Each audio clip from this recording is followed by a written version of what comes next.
Hello, Miss Judy. How are you? I am fabulous and excited to be here as always. Every time we talk, I love this. I do too. And it looks like the sun is shining behind your head, but I know it's not because it's raining. Yeah.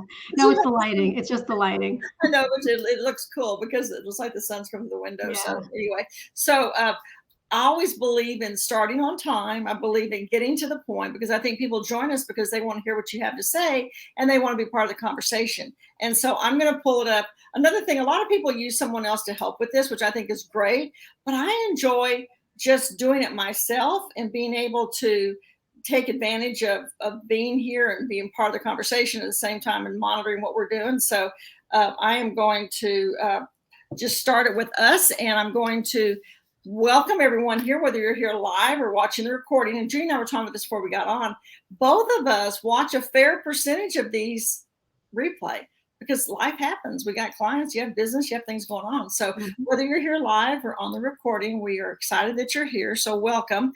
And I think we'd all agree that our worlds have changed in the last, gosh, it's going on 3 years now, I think, isn't it? Yeah. Yeah. It's crazy. I mean, but it even changed since last month. So Yeah, that's true. It's like every time it turns around and just it changes and the world is different. And one of the things I think that's changed is when you do interviews and things like this on Zoom or even in live, Judy and I were talking about this, even live interviews or welcoming someone to a stage. Used to we had these long pages of interviews, questions and introductions and bios. I don't think people want that. I think they're going to be here, Judy, because they want to hear you. And so that's what we are going to do. We are going to go straight into what we're talking about, and we are not going to divulge, if you will, from the other on reading the bio, because many people here know Judy already, so that helps. We have Miss Donna here. Hello, Donna. We have Lynn Malakoff.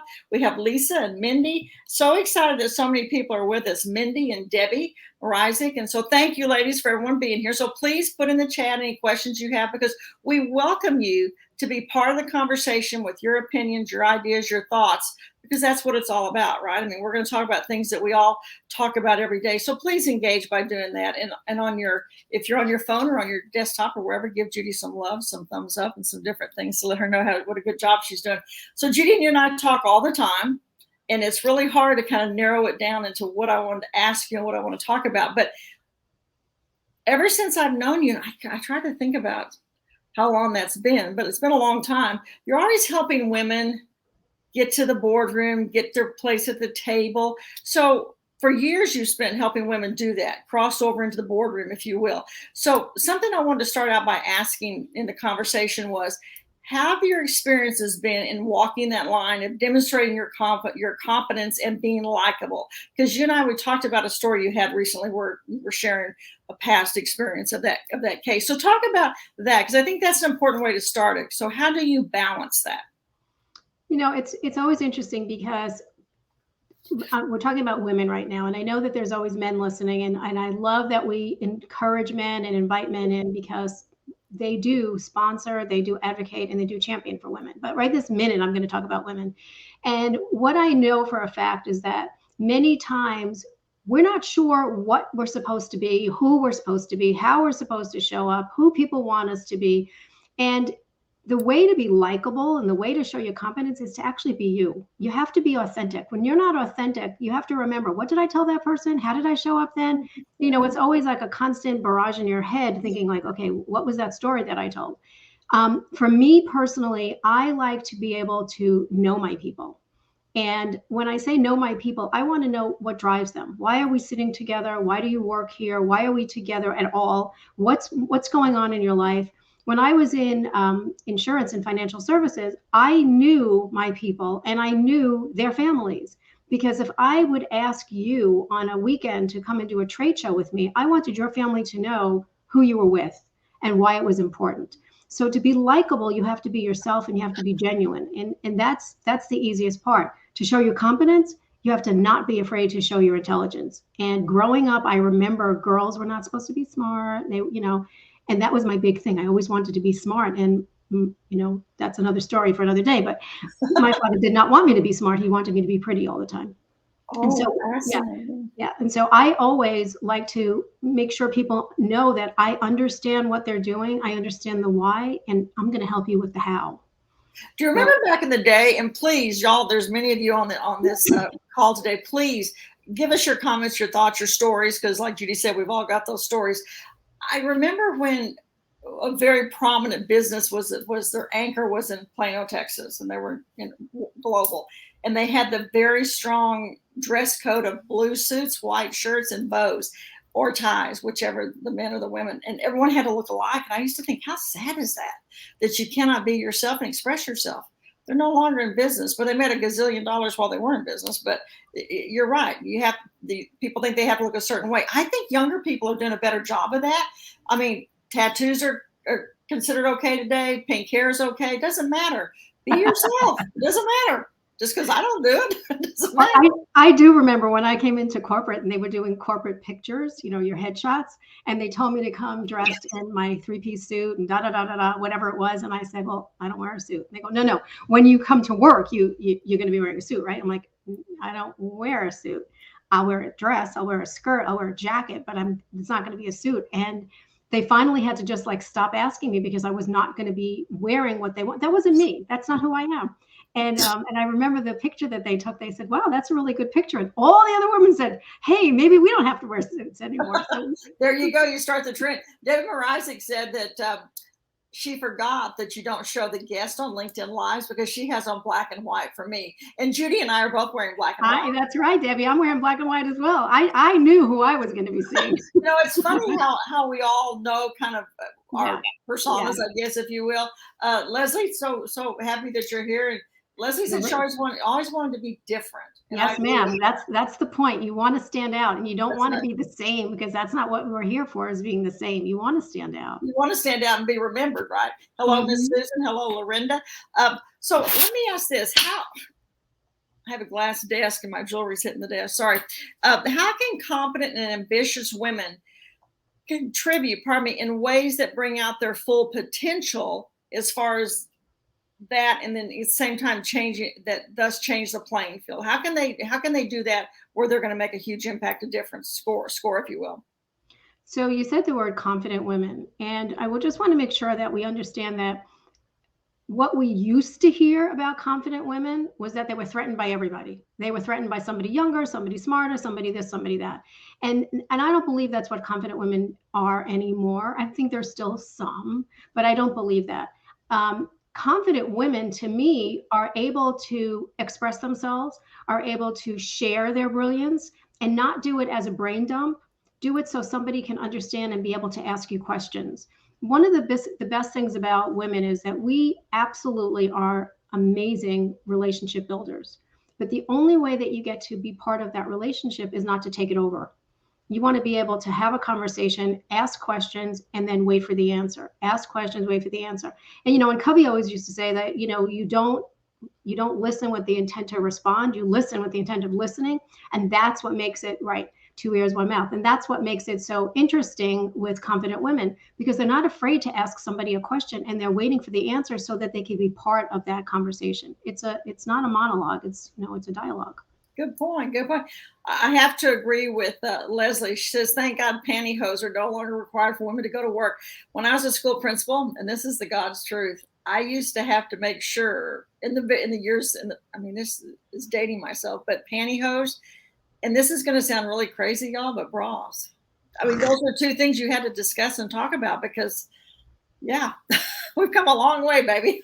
Rolla said, and so agree. It's sad that society expects people to be the same and judge those that are different. And agree. I think we're getting better at that. I do too. I do. I think people, And I will say, and I'm reading what Dagmar is saying about legs and everything. We were at a conference one time, and I was wearing hose because I was the speaker and I was going to be on stage, and another woman was not wearing hose. And I remember after I spoke and came back to the table, the man next to me said about this woman to me, she should really be putting on hose. She doesn't have legs to show it or something like that. And I just looked at him like, first of all, why would you say that? But I realized that he was trying to make sure that she understood that there's a reason why some people actually have a dress code. So people don't talk about you, like the bras and the hose and whatever. That's a really, really good point. I love pantyhose. I don't like necessarily I the do too. feel to them, but I like the way my legs, because I'm one of those people, Dagmar, my legs don't look, I'm not, in my day, maybe They're when not aesthetically pleasing. they're not aesthetically pleasing, no. So in that garb, Yeah.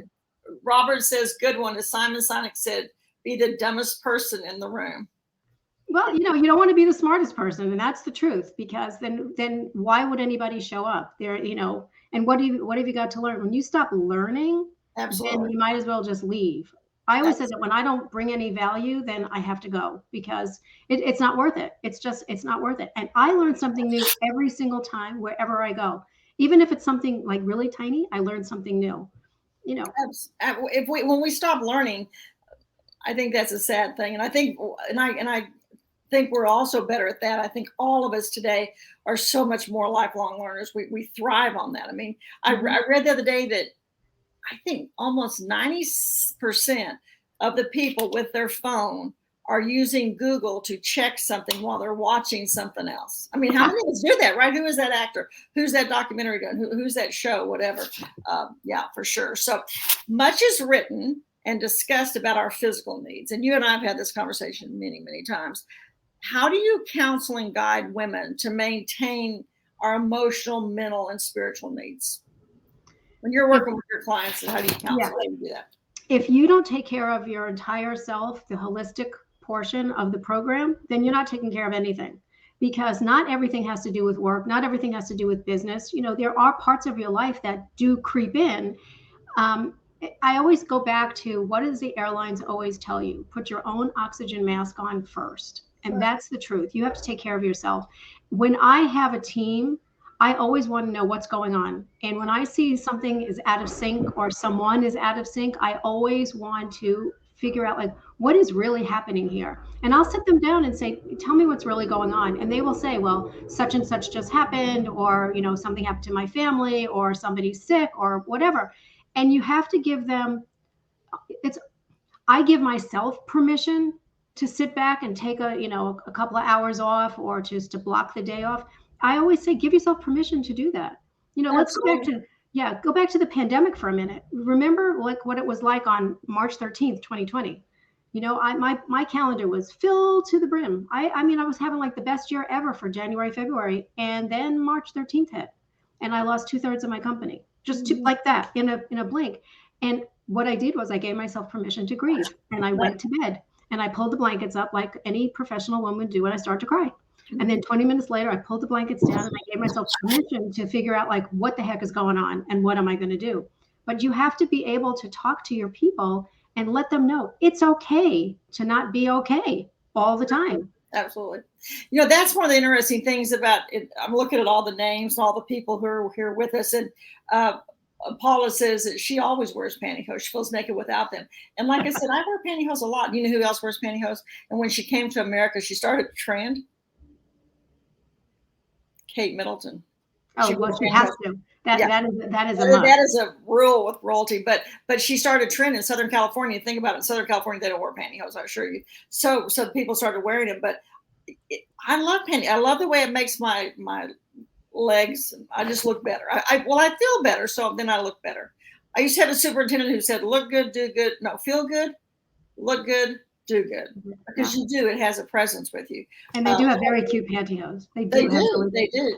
Tights, yes. Lori has a very good point here. Giving yourself permission to just be, most important thing ever. Thanks for getting out there and making it normal. Absolutely. We don't have to apologize for that, for sure.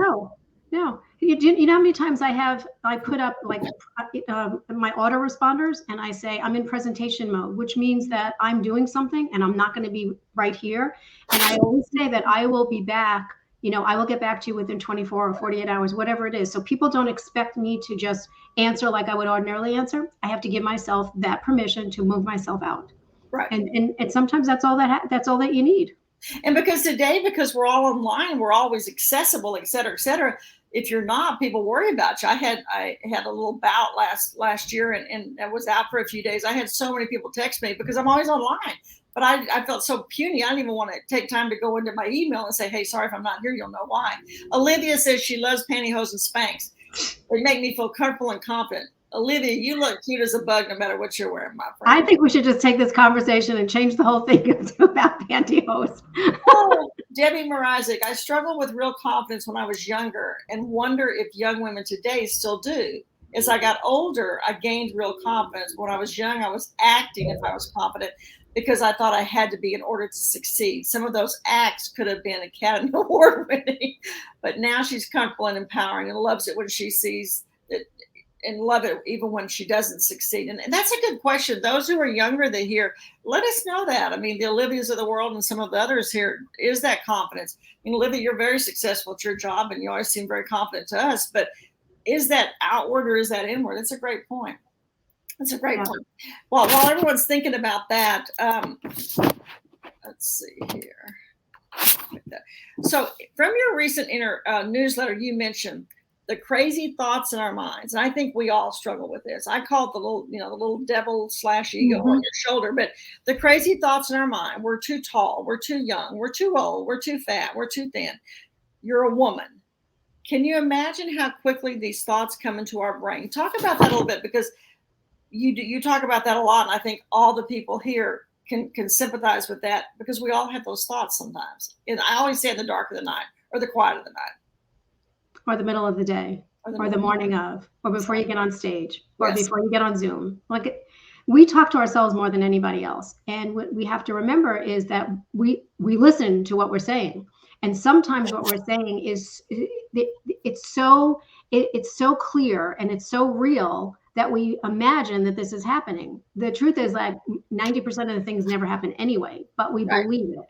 So what you're telling yourself is there are things that you need to reverse it. I always say you need to, rewind the tape, because a lot of us have grown up with, you're not good enough to do this, or you're not to this, or whatever. Or you come into relationships and they say, well, you're too old, or you're too young, or you're too tall, you're too short. Or you go to an amusement park and they say you're too short to get on these rides. I mean, imagine that. You're too short because you're not old enough to get on a ride. So it's everywhere. Right. The truth of the matter is that we have to stop. And we have to take the certain words out of our vocabulary. The word try, get the word try out. I'm not trying anything anymore. I am doing. I am in the process of. The word just, you're not just anything. When women say to me, I'm just a housewife, I want to say, tell me all the things that you do in your household. You're not just a housewife. Right. And I'm sorry.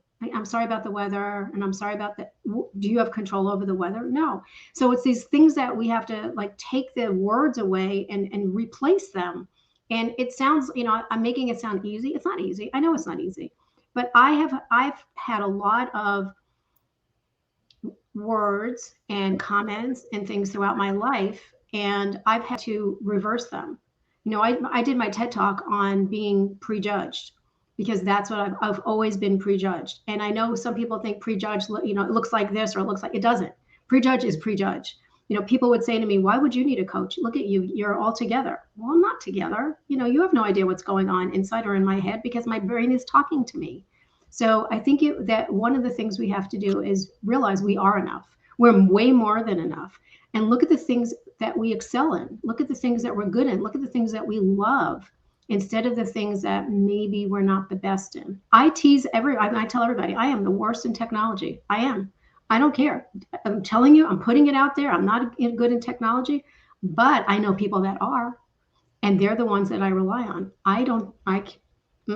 No. So I always tell people I'm real social. I'm not real techie.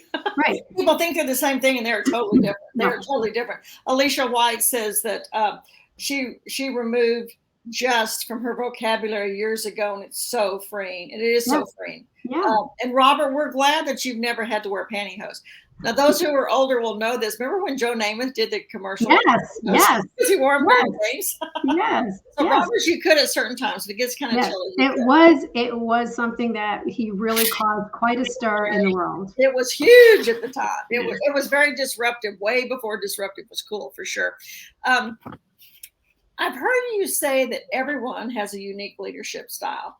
When one looks back at the leaders they learn the most from, what stands out? Can you expand on that? Because I think everyone on this call today, myself, you, we all have those people in our mind. I mean, when I was thinking that and saying that to you, I immediately had the person in my mind. So talk about that a little bit when you're working with others. There are so many different kinds of leaders and so many things that we need or we don't need. For me, it was almost as if that question reminded me of a teacher. Like, who's your favorite teacher? And it's usually the hardest because they're the ones that made you struggle a little bit and grow.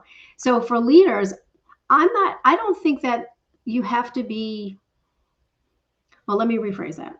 I know you don't have to be a leader that has all the same qualities as everybody else. I believe the greatest leaders, the greatest, are the ones that are generous with their time. To me, there is nothing better than that. If I have a question, I don't want to have to go through 500 people to get to you to tell me the answer that I'm looking for. I want to be able to have access. I'm not saying 24/7, but I want to be able to ask a question and get the question answered. Or I want to be able to have somebody show me how to do something. So to me, the best leaders are the ones that are generous with their time and the ones that are authentic, absolutely authentic, and the ones that are courageous to do things that maybe is not in the status quo. Maybe they're going to, make a little rumble here and there, but you learn something. And that's what I like. I think the best leaders are the ones you learn from. Right. That's a good point. That's a good point. We'd love to hear in the comments. Anyone wants to share something from their leader, someone leader / mentor, whoever that they've learned from. Mine was a guy, which I'm blessed and honored to say, Archie McAfee. He was a principal when I was a first assistant principal. And I was very fortunate to have so many men in my life who were my mentors. It was much, much, much, much, much later in my career, actually after I left education, where women came to take on that role. But when I was in education, it was men, mainly because in administration, so many were men. But I was just fortunate that they were the leaders that I had, if you will. I'll tell you, I had men that were, good leaders, but I also had men that actually showed me to get over myself. Mm-hmm. Not too long ago, I was asked to be on a live cast, and I immediately said yes. Without question, I said yes. And then I thought, I saw all the other people that were on it, and I started to freak out. And I was trying to think of a way, how do I get out of this gracefully and whatever, which I knew I couldn't. So I always have two coaches, at least two, and one is always male and one is always female, because I need both perspectives, especially when I'm working with women. I need two different perspectives. Sure. So I called my female coach and I told her what happened, and she said, "Oh, it doesn't sound terrible. You've got a great message. You'll be good. Like the nice things that you think somebody needs to hear at that point. It's not what I needed to hear." Then I asked my male coach, and he said, "Did you ask or did they ask you?" I said, "They asked me." He said, "Then what are we talking about here? Because they asked you." He said, "So just get over yourself and talk about what you're the expert in, and just do it." And that's what I needed. And so, yeah. It's so interesting how we are our own worst enemies. My mind can think of the worst scenarios in the world, whether it's personal or professional. Don't even go. If you go down that lane, my gosh, I could write the scariest, most frightening movie of the world because I'm thinking all these scary things. We're crazy what we do. We're crazy.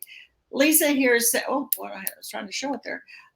Lisa, having a peer, mentor, or coach who you trust and feel comfortable in talking with can make a big difference in building confidence and managing imposter syndrome. And I think a lot of people they think you have coaches, but then they think, oh, well, that was a long time ago, or it's too expensive or whatever. Having a coach and investing in yourself, to me, Tiger Woods has a coach. There's no one that's hugely successful that does not have some kind of coach. There just isn't, because you can't get to the level you want to get to if you weren't. But Robert also said something interesting. He said that you want to be able to ask a question without having the fear attached to it. And that's another reason why I'm saying you need to have somebody that is generous with their time, not that somebody's going to bark at you and say, well, that was a stupid question and blah, blah, blah. I never asked questions with people that I was intimidated by. I didn't. I would have to build it up and build up and build up. And finally, I would ask it maybe, a couple of weeks later, but I would never do it because I was always afraid that they were going to embarrass me in front of a room full of people because that was their MO. And I didn't like that. Oh, Lori has a good point. She says, I was involved in jury science, like the show Bull, which is fascinating, for years. I saw some of the best trial lawyers in the U.S. do their thing. The best of the best. They were unapologetically themselves. People respond best when someone speaks from the heart. And I think that is so true. Be yourself. And you're right, Judy. I think we all have to get to certain points to be able to do that. But I think that's an extremely valuable point for us to share, for sure. Thank you. That was a great one there. I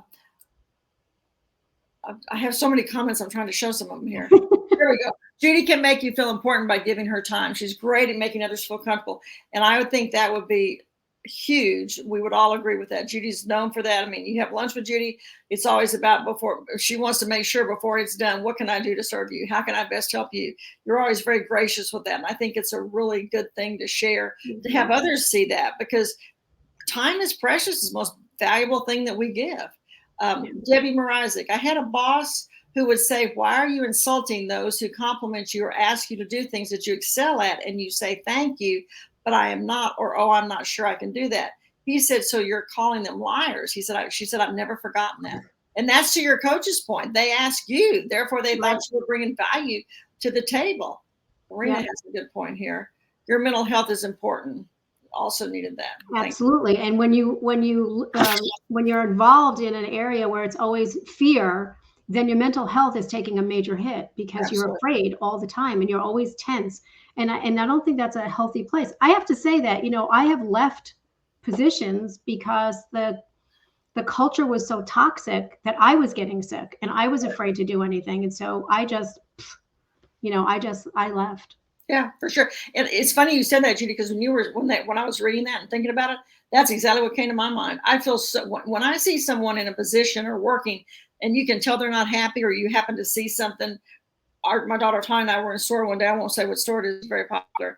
And I heard someone screaming at someone. And so we walk over. I think some guy's abusing his girlfriend, his wife, whatever, silly me. It was the manager talking to a young employee. And I thought, you have got to be kidding me. And I thought, and I stood there. Well, he finally figured out people were watching him, so he stopped. But I thought, that is horrific and she was probably 19, 20, that someone would stay in that situation, because you're teaching people they can abuse you and take advantage of you. He needs to be reported, and exactly what happened. But anyway, Lori has another good point here. Living a toxic culture is a must do, and the sooner the better. Wish I'd learned it sooner and easier. Absolutely. I think when we're young, we think, oh, we have to try and blah, blah, blah. My son-in-law always says to his clients who are unhappy, you were looking for a job when you found that one. There's always something else out there. So don't let someone else take advantage of you, for sure. You speak a lot, Judy, about having a seat at the table. What do you think are some of the obstacles that women face getting a seat at that table? Well, a lot of them don't ask. That's the truth, because either they're not ready, they're not, prepared, they're not this, they're not, they don't think that they should be there. But a lot of times they're not asked. They're not, the opportunity doesn't, it's just not there for you. So you have to be able to figure out like what it is that you actually want. I remember, and I think that this was something that you were going to bring up, and I'm going to bring it up, my first seat at the table. The very first time that I had to go into a corporate table. And I'm talking table because it was humongous. The room was a table, basically. And there were seats around the table, and then there were seats around the perimeter of the room. And so I walked in, and there were some men sitting at the table, and I sat at the table. And I remember women tapping me on the shoulder saying, now I had just started in this company, tapping me and saying that's for the leaders. You have to sit at the side, around the perimeter. And I'm like, but I am a leader. And they said, no, those are for the leaders of the company. And so I'm sitting there because I knew I was supposed to be sitting there, but yet I was sitting there thinking, oh my God, maybe I'm not supposed to be sitting here. Maybe I'm supposed to be over there, but I thought, no, I'm not. And so I play mind games with myself. I talk to myself and I answer myself, but I also play mind games with myself. And so I'm sitting at this table, and it is all men and me. And I have my pad, and my pad, I always have a pink pad. And if it goes on a pink pad, it gets done. But I was going to be playing a mind game this time. And so I would write down everybody that I called the presenter. And those are people that were talking around the table. So I had everybody's name down there. And I also had, anytime they made a comment, was it a good comment, or was it just that they just wanted to hear themselves speak? And so I had a lot of repeat offenders on that one. And so I also knew that if I didn't say something at my first time at this table, that I probably would never say anything. So I gave myself, it was an hour meeting, I gave myself 30 minutes. So at the 30-minute mark, if I didn't respond to somebody else's comment or didn't make one of my own, then to me, it was just like over. Anyway, so, a lot of times men will interrupt each other and they'll just say what they want to say. And I was waiting for this this natural pause in the conversation, and there wasn't one until one of the guys that was talking said, does anybody have anything they want to say? And I thought, this is it. This is it. I know he's talking to me. This is it. And I said, well, I do. And so I said what I had to say. And really what I had to say was really important because it was about reaching the goal and how we were going to get there. And it was all about, you know, the sales and the leadership and so on and so forth. And so I gave my thing. And then there was not a sound, not a peep. You could hear a pin drop. And in my head for the next, I don't know, maybe 30 seconds, I already had decided who I was going to call for another position because I just committed career suicide. I'm never going to be in this company again. I'm never going to say anything. It was probably stupid. Should I apologize? You know, I look all of these things. And he said, that was brilliant. Why didn't we ever think of that? And all you could see, everybody took a deep breath. All the women around the room, you could see in their head, they were applauding. But that was how it was a mind game because I knew how intimidating it could be. And I was invited to the table, but not 100%. So I had to make myself a seat at the table. And think how many of those women who are around the peripheral made you empowered that day in that moment for the next situation where they were sitting there. I think back to that movie. I love this movie, Zero Dark 30, Bin Laden. Yes, yes. And Jessica Chastain plays that role of the CIA agent who literally found him. And all the men come into the room. They're at the Pentagon, and all the men sit at the table. And she goes to sit down. He goes, "Oh no, you sit back there." So she's sitting at the back. So they go around the room, and the guy Gandolfi, he's asking everybody, "What do you think? What do you think? Should we do the raid?" And they're all iffy. They're not sure. You know, they don't want to take it. They don't want to take a leap. And he gets to her, and he goes, "Who are you?" And she goes, "I'm the MFer who found him." And yes, 100%. She's 100%. She knew that sometimes you got to just, say it. And they did what they did. And I'm sure that that's the truth. I mean, I don't doubt that for a second. And so Lisa has a good point here. Be an example of what is possible. And yeah. Great story, Judy. And we agree. Judy rocks. It's a great story. Thank you so much for that. You have an exciting new venture, something that's coming up. It's called the Boardroom, if you will, that I've heard you talk about, little pieces and stuff. Talk about a little bit about that, because I then want to talk about your giving back program that you've been doing. So talk about the Boardroom and who it is and the type of women that are there and what it encompasses, because I think it's kind of the shell of everything that we've talked about this morning. Well, the truth of the matter is that women are looking for connection, and all women are looking for a safe, a confidential space where they can share, where they can learn, where they can grow professionally and personally, and especially, talking about their accomplishments. And I know that women want to be surrounded by other women that are on the same journey, that, trusted advisors, and they want things that are confidential and, as we said, not to be afraid that you speak up and things like that. So I created the Boardroom, and the Boardroom is really for executive women.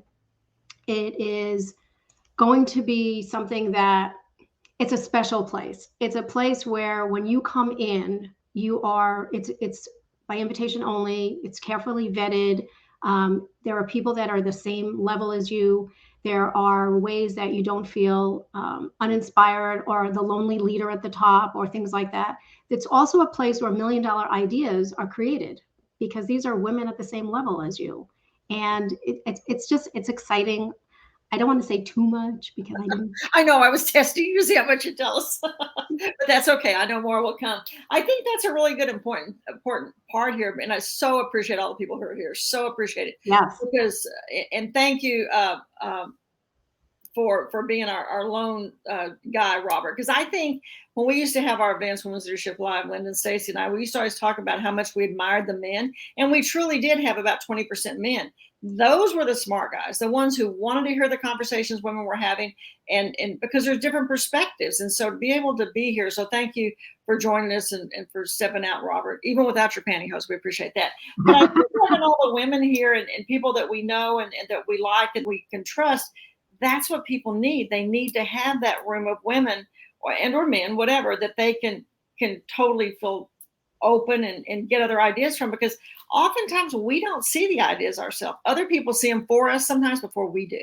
And I think the $1 million ideas that we might not see in ourselves, someone else might see in ourselves. So And you also have to remember that there are people that see things in you before you see them. It's not just the ideas that you have, but the confidence that you have and the abilities that you have. And you look at the women that are here. There's a lot of women here that I know that are amazing women. Agreed. And I would bet at some point over the last year or so, you questioned yourself, because I know I did.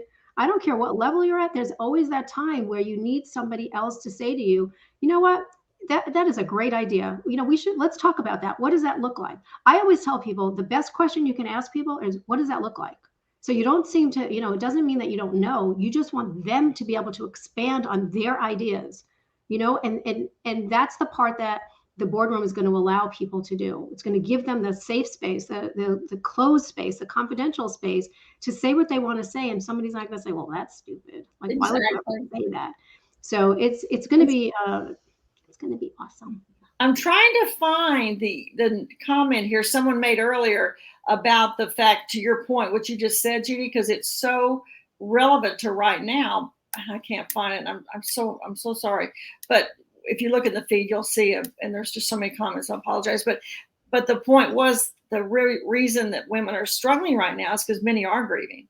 And because this has been a tumultuous 2.5, almost 3 years, if you will, and people are going through a lot of stuff. And let's face it, oftentimes, not always, but oftentimes it's the woman who carries the burden for that, the nurturing, all the things that, society places on us. And so I think that's a really good point to say, that people are grieving. It's Lorenda, and it was at 11:16. She said, that's the problem now. Women are grieving. And we are grieving. We are grieving. And women took the biggest hit during this pandemic. It wasn't just not having business, but it was also, we were told on that day, don't come back until we tell you to come back. But so was your spouse or your partner, so were your children. And now you had to take the biggest brunt of it. I'm not saying that men did not step up, because they did. And they were, a lot of them were also grieving. But in reality, women took the biggest hit, because they had to now, decide like who's going to do what and when, and we're all on Zoom at the same time, and the kids have to be on Zoom, and maybe the internet is not as strong, and I can't have an appointment because the cat is walking across my desk, and all of these things, and we just held it in. And one of the things I did right away during the pandemic, was I put together a panel, and which was supposed to be one and done. It was supposed to be 1 week, and it was for women in financial services the first week. And it really was to say to everybody, we're connected, we're here, we're good. We weren't woe is me. That was not what it was about. And we were talking about like what changes you had to make. And, we did shift and we did pivot. And the funny part was, my word for 2020 was shifting, which was bizarro. And then after it was over and everybody loved it, that's when it started to hit me that people were calling and saying, who's on next week? Can I be on your panel? And what time? Is it going to be the same time? Is it every week? And we ended up doing it for 12 weeks. And Debbie, you were part of it. Yeah, we did it for 12 weeks. And the 13th week, we did a reunion where we had everybody come back in. And the point was, women were grieving, and women needed connection, and women needed to feel like they belonged somewhere. And so, people would say to me, well, you must have made a lot of money doing that. I didn't charge anybody anything. I didn't want to make a lot of money. There wasn't, was I making any money then? No. But I wasn't, that was not this. This was about let's give them a space where they can say, okay, I know I'm coming back next week, and I'll be able to share something. And it was open. The Q&A was always open, and then they had access to all the speakers. So that's what I'm saying. Sometimes it's not about the business. It's about like making sure people are okay. Right. And I think that's the beauty of, like I said, I know 90% of the people here, a few I don't. But I think it's just such an important thing that we are all together. And then if we need someone, we can text, or the beauty of social media, which everyone knows I'm an advocate for it hugely, is the fact you can message. If you're connected with someone, you can message them one way or another, and you can reach out for help. Mm-hmm. And it's important to do that, because no one I know on this call is not going to accept that message and say, hey, how can I help? Lori said, last week I was on a huge Zoom meeting with many executives, mostly me. We were talking about the pandemic. I commented that we've let on an entire generation of women down, the women who had to leave the workforce when the pandemic hit. And I asked what we were going to do about it to make it right for the generation of women that got kicked out. And Lori, that is so true. Our granddaughter is an attorney in Manhattan, and this is her 3rd year. Well, when when the pandemic hit, when COVID hit, all those people who had internships and been promised jobs, I don't want to say promise, but you know what I'm saying? They were going to go in. They didn't hire them. This is an international law firm. And so all those young women and men didn't get that job. And I talked to Taylor the other day and I said, have they been hired? She said, some, Grandma, but not all of them. And it's for, they put their whole life going to school. They thought they had a job. They're super smart. And that's just one little piece to Lori's point. All our kids have lost out. People have lost out in professions. So if there's someone on this call who needs to message someone and talk, I think anyone here would be open to being able to do that. Lori said in response to the question she asked, she said there was silence and then, well, I'd hire them back. I said, that's not enough to make it right. And you're right, Lori, we have to do more. We've got to step up to make sure people, have that success. Let me ask you, Judy, to perfect point, everything just kind of comes to culminate. That's why I love these kind of talks, because you have a chance to engage with the audience and you're here, Judy, to give your insights and your expertise. We're living in a time when so many people are experiencing burnout. They're uninspired and they're lonely in business. A little bit further on what you just talked about, how can we help support that? Because you're right. Everyone is. So many people are. Even if it's a good day, there's still those little dark days sometimes that pops up. Well, I always recommend, I always have said you should have a mentor or a coach, somebody that is objective and somebody that is not going to judge you, and you'll be able to say what you need to say. On the other side of that, though, if you are working for a company and you are experiencing burnout, what is it that you would like to, what is it that you want to happen? Do you want to leave? Or do you just need a change? What is it? That, again, I go back to knowing your people. You need to find out what the heck is going on. I see it in my friends. I see my friends are burning out. And I always say to them, have you talked to anybody about it? And they're like, no, I'm working it out myself. You're really not. You're really not working it out yourself. And you see that the Great Resignation is continuing. And one of the things that is a little scary is it's all about their retention, and people are looking at retention differently than what I'm saying it at. Retention is bad no matter what. If your retention is down, the companies are complaining about it. But when somebody leaves, they're not just leaving. They're taking the IP with them, whatever they have. They're also taking all the relationships that they've created. They're also taking other people with them. So it's not only hurting the company, but it's hurting everybody. So I truly believe, and I know Lorinda would definitely back me up on this one, it's about the grieving portion of it. You need to be able to talk to somebody. You need to be able to talk about it, because if you don't talk about it, there are terrible consequences. And we've all experienced that with people that we love. So you need to be able to be comfortable where you are and talk to somebody. And I've lost so many people over the last few years to mental health. And I always say you need to be able to talk to someone that's going to listen and just listen. Because sometimes there's nothing you can say. You just have to be there to listen. Right. So, and sometimes they don't expect you to say anything. Right. That's what I mean. They just want you to be there to hear where they're coming from. It's so fascinating how conversations can evolve based on what you think it's going to be about, and how there's always more to the recipe, if you will. We're talking about women in leadership, talking about having a seat at the boardroom, talking about having a voice, about leadership. But at the end of the day, we're all humans. We're all human beings. Right. We want everyone to be healthy. My prayer every day is the same thing: health and independence. Because I feel if you've got those two, the rest is up to us. And whoever it is you pray to, I think that's the important thing to think about, because if they give us that, if we have that, then we can accomplish everything else. And that's the beauty of social media that I love so much, is the fact that we can be connected. We can have those conversations. And even if it's, 2 days later that you see someone's post, you still can comment. Yeah. And one of the things I do want to say, a lot of times we personally are out of alignment. And it's not something that the company might have done to you, but maybe you're in the wrong company.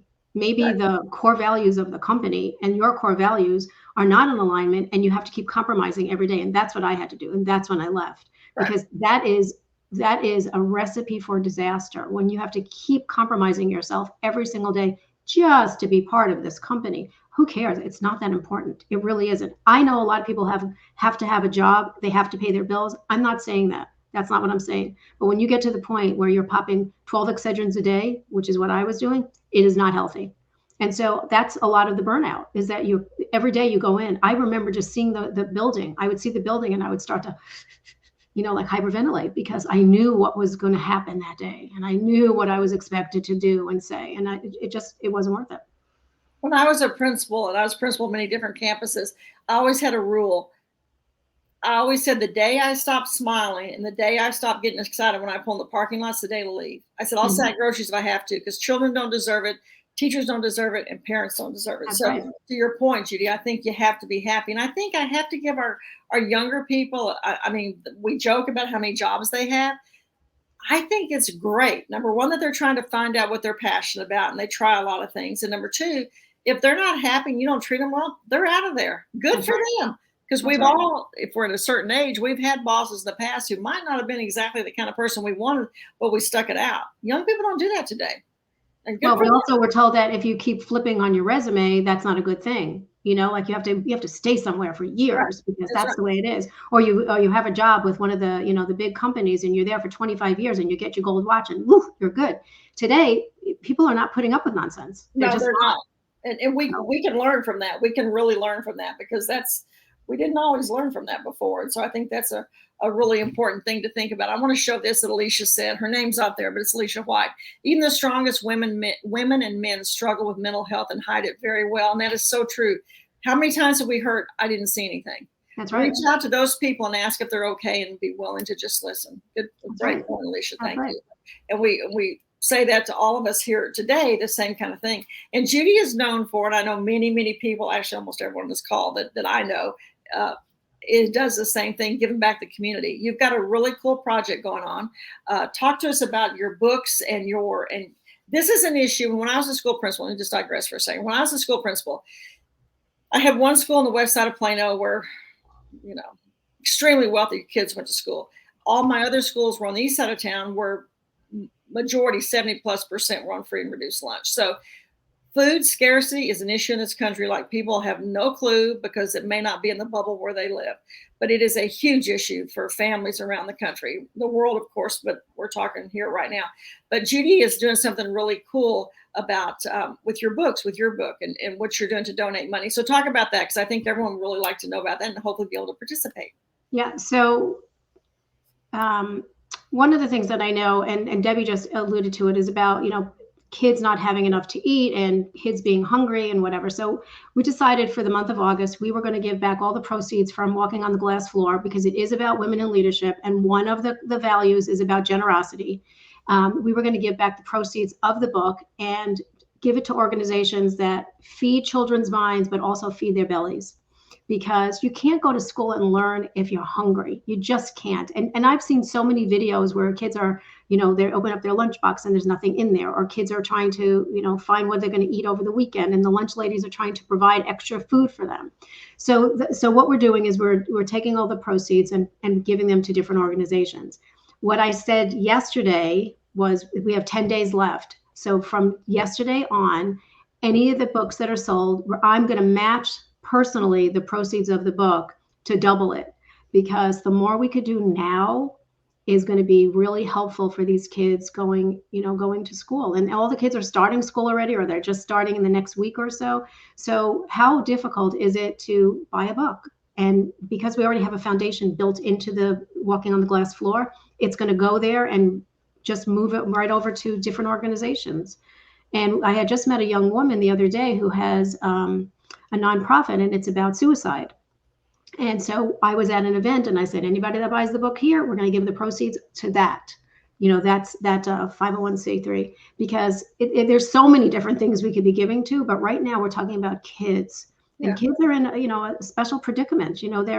They have peer pressure. They don't have the right clothes. I always wished my kids would wear uniforms, because I hated the fact that this one had more money and this one had less money. I hated it. I just hated it. But they didn't, so whatever. But anyway, this is what it is. And I think we have the link. Oh, there it is. There's the link. Yeah, I put the link in the on the comments. I just now put it up there. Lori was asking, and I just put the link. It's on the screen here, but I put it in the comments as well. So it's in the comments. And if you have a company and you want to get the books, you know, we're doing bulk orders as well. And we're even thinking about doing like a virtual book group. So if you want to be part of it, just do it. I think that again, I think that's one of the best things about this kind of platform is that you can bring people together and you can do that and you can talk about the issues at hand, but also at the end of the day, the proceeds and the benefits are going to help someone in need. Right. And I will tell you, when I was a principal, and I know I had this conversation with Judy and with Debbie and with several of you here, Dagmar, my biggest thing about the COVID and the kids not being in school, I knew those children. They didn't eat when they weren't in school because we gave them breakfast, we gave them lunch, and on weekends we sent home backpacks with food. Their most safest place was school. And so those children didn't have that for a year and a half. And so when I hear them, don't even get me started, that's a whole other story. My God, I go crazy with this because it's children, it's our future, and we live in the United States. I mean, for real, you know, that's a horrible thing. Who just asked me? Lori, it's in my, if you're connected with me on LinkedIn, it's all over my LinkedIn, and you can see it. I just put it in the messages too. I put it in the comments. I put the link to it as well. But again, if you don't see something on the comments or something, where we posted it, you can reach out to Judy and she can give that to you. Dagmar was saying that Paul Quinn is engaged with a theme of food scarcity. And I think, again, for people who don't know, Phil and I took a little 2-day trip last week, and we always go the back roads and through small towns. The reason I get so frustrated with Washington is because those people don't go to those back towns. They don't know how those people live. They don't know what they're missing and what they don't have. And so when I think about leadership and so much of America where our children are struggling, our families are struggling. So Judy, thank you for doing that with the book. I think it's a huge thing and a benefit to the children and the food scarcity and to be able to make sure those children have food and stuff. So I am so pleased. The only last thing I want to say is, please, if you're not connected with Judy or myself on LinkedIn, please connect. I've sent a few of you, I think 3 or 4 of you, I sent an invite to connect with me because I realized I wasn't. And Paula, you and I were not connected. How in the world that's possible? That doesn't even make sense I've known you for years. But anyway, so please connect with both of us. And let's talk about how you learn is based on your zip code. Yeah. Okay, that's another conversation. That's a whole other conversation. I just wrote an article that'll come out in, I think, September, October. It's called Open Conversations Across Party Lines. And I think that we all want the same thing. We want healthy, happy, independent citizens of this country and of this globe. And so I think that Susan's so right. We have to make sure everyone is successful. Lorinda said, don't talk about Washington. Yeah, we won't go there today. We're talking, that's another day, another time, as we like to say. But thank you so much for everyone. Judy, thank you so much for sharing your thoughts. And thank you to all the people. Yes, we had great input, engagement. Thank you so much. And Judy, thank you. You're a sweetheart. And this will be posted on LinkedIn. We'd love for you to share it. And we'll put that link there again when I post this up, when I show the recording. We'll put that back and then make sure everyone sees it about getting the book. Okay, wait, before you stop there, I can't see who it is, but they want to know what the backstory is about Black and White. Oh, so years ago, and I have to give Robert Candelaria credit for this. I always shopped at White House Black Market because I love black and white. And I have forever, even when I was a principal, I wore a lot of black and white for the most part. And so I recognized that I was traveling a lot and I didn't want to have to think of different colors. So I just wore black and white. So I'm known for wearing black and white. And I always shop at White House Black Market. And anyone who pretty much knows me knows White House Black Market's my thing. That and along with Tanqueray Gin. But that's another comment. That's another day too. We should do a virtual book thing and everyone bring our favorite beverages and talk about that. That'd be kind of fun to do, actually. Yeah. I'd be happy to do that. But that's White House Black Market store, and that's the white and the black. So my only pop of red are the glasses. And so it's funny when people and I are meeting, they usually wear black and white. Thank you, Judy, for wearing black and white. You look beautiful in it, by the way. So anyway, love everyone here. Thank you so much for being here. And you have a fabulous rest of the day. Thank you.